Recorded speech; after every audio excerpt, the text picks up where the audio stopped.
Salam berjumpa kembali teman-teman sekalian, Bapak Ibu, Saudara-saudari yang terkasih dalam Tuhan.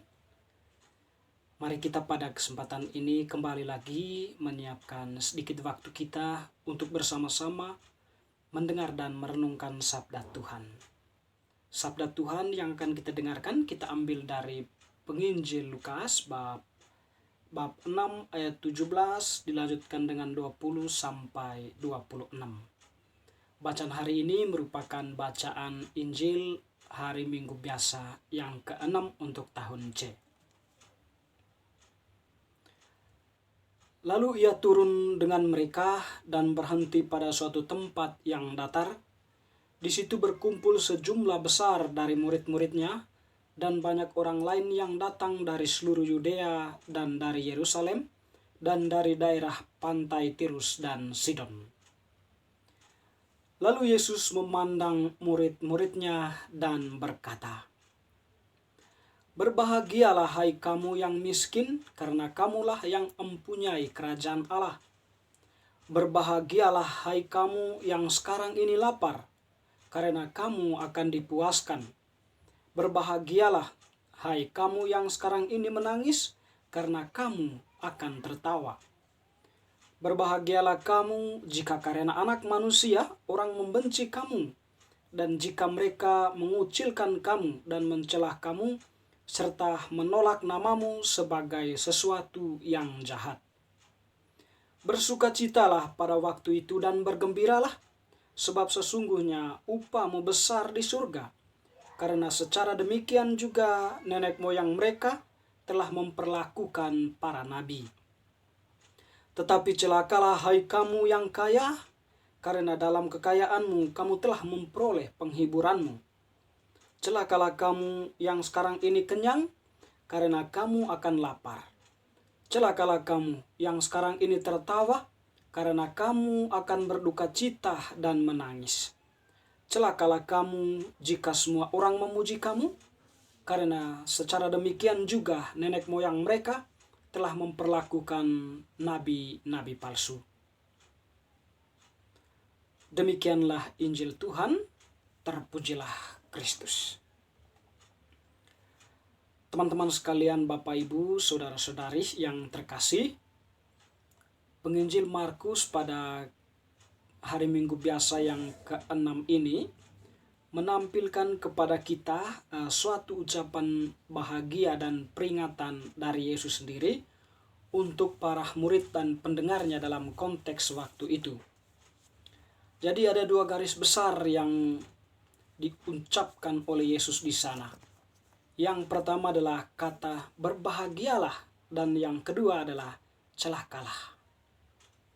Berbahagialah dari ucapan Yesus yang kita dengarkan tadi terarah kepada mereka yang dalam arti umumnya mereka yang tersudutkan ya, atau mereka yang terpinggirkan, baik karena mereka yang percaya kepada Tuhan maupun karena mereka yang berusaha memperjuangkan kebenaran, ataupun mereka yang senantiasa berharap kepada Allah. Singkatnya, berbahagia itu diarahkan kepada setiap orang yang mengarahkan hatinya kepada Allah, meskipun di dunia ini mereka mengalami penderitaan. Dan kata celakalah ini diarahkan kepada mereka yang di dunia ini tampak seperti orang yang berbahagia, tetapi kebahagiaan mereka adalah kebahagiaan semu, karena kebahagiaan itu mereka dapatkan dengan secara tidak halal. Tentu di sini Yesus mengarahkan pernyataan celaka ini kepada gaya hidup dari orang-orang atau tokoh-tokoh agama pada waktu itu ya. Mungkin saja diarahkan kepada ahli-ahli Taurat atau orang-orang Farisi ya, yang hidupnya nampak seolah-olah mereka itu berbahagia dengan kekayaan mereka, atau dengan gelar mereka, atau dengan posisi mereka sebagai pemangku agama pada waktu itu. Tetapi sesungguhnya bagi Yesus mereka semua itu menampilkan sesuatu yang semu.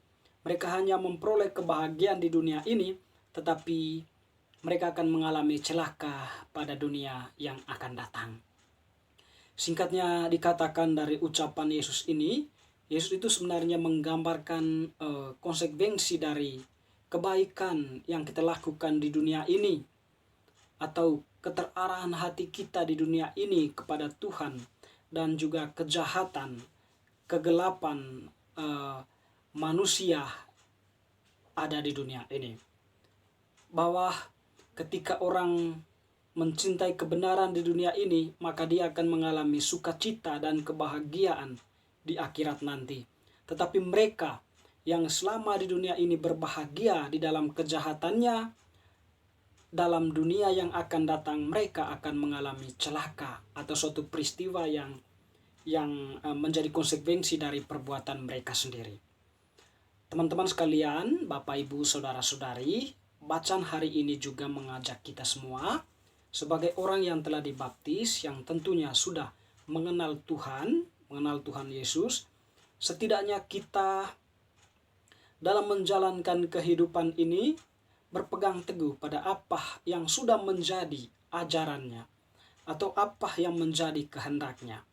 Tentu di sini melalui ajaran-ajaran yang disampaikan oleh gereja, oleh para uskup, para imam, biarawan-biarawati, para katekis, orang tua yang menjadi panutan dalam kehidupan, atau orang-orang yang berpengaruh di dalam kehidupan kita yang memang mempunyai iman yang dalam akan Allah, ya, untuk kita hayati di dalam kehidupan kita, kita lakukan di dalam kehidupan kita.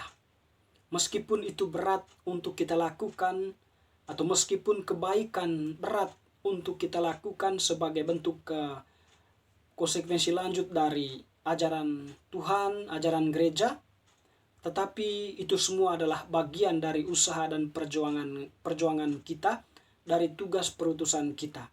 Tuhan menjanjikan kebahagiaan dan sukacita bagi kita yang bertahan di dalamnya.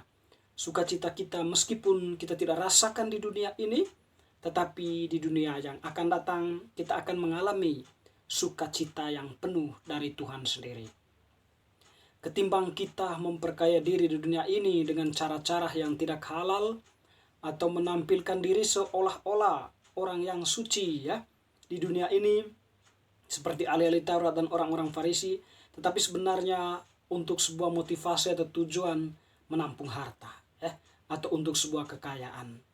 Kita berbahagia dengan kekayaan kita saat ini, tetapi apakah itu kita dapatkan dengan kelayakan, atau apakah itu kita dapatkan secara halal, atau apakah itu kita dapatkan dengan hati yang memang melayani, hati yang penuh cinta.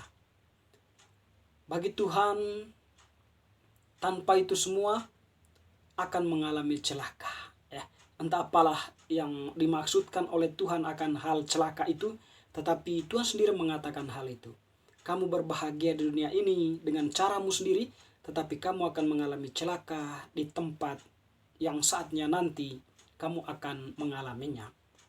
Bapak Ibu Saudara-saudari yang terkasih, semoga bacaan hari Minggu biasa yang ke-6 ini semakin meneguhkan iman kita untuk menghayati makna pembaptisan yang kita terima di dalam diri kita masing-masing, dan mencoba menghayatinya, mempraktekannya di dalam kehidupan nyata dengan mendasarkan diri pada apa yang menjadi perintah Tuhan, ajaran-ajaran Tuhan yang dilanjutkan oleh gereja, oleh para uskup, para imam, biarawan-biarawati, ataupun semua tokoh-tokoh yang memang menjadi panutan atau teladan hidup yang mengarah kepada kebaikan. Ikutilah apa yang mereka ajarkan.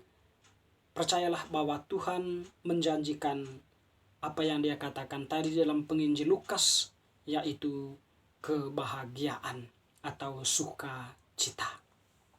Bapak Ibu Saudara-saudari yang terkasih, selamat memasuki hari Minggu biasa yang ke-6. Semoga iman kita semakin bertumbuh, harapan kita semakin berkembang, dan cinta kasih kita semakin menyentuh bagi banyak orang. sehingga diri kita pun bermakna bagi sesama dan juga Tuhan sendiri. Amin.